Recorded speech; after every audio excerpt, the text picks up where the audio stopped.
اللهم صل على محمد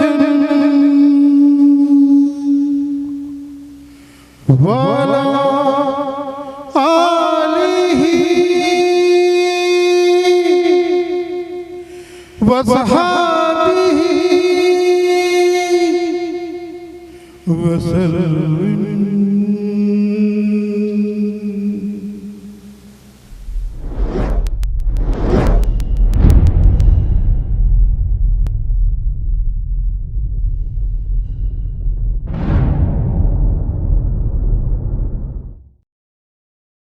بسم اللہ الرحمن الرحیم۔ شروع اللہ کا نام لے کر جو بڑا مہربان نہایت رحم والا ہے۔ 35 نبی کریم صلی اللہ علیہ وسلم سوئے یہاں تک کہ آپ خراٹے لینے لگے، پھر آپ نے نماز پڑھی، اور کبھی راوی نے یوں کہا کہ آپ صلی اللہ علیہ وسلم لیٹ گئے، پھر خراٹے لینے لگے، پھر آپ صلی اللہ علیہ وسلم کھڑے ہوئے، اس کے بعد نماز پڑھی۔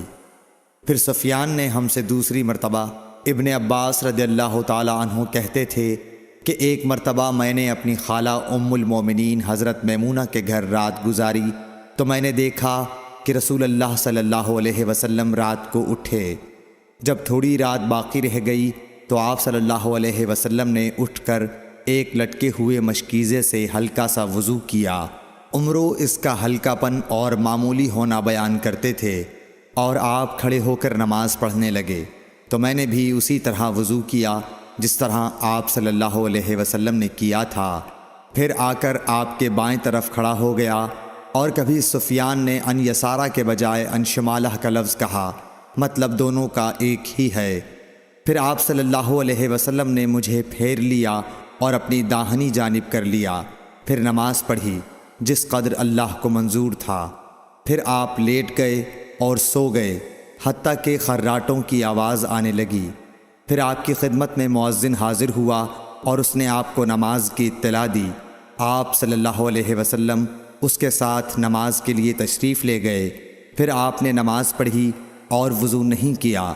سفیان کہتے ہیں کہ ہم نے عمرو سے کہا، کچھ لوگ کہتے ہیں کہ رسول اللہ صلی اللہ علیہ وسلم کی آنکھیں سوتی تھیں، دل نہیں سوتا تھا۔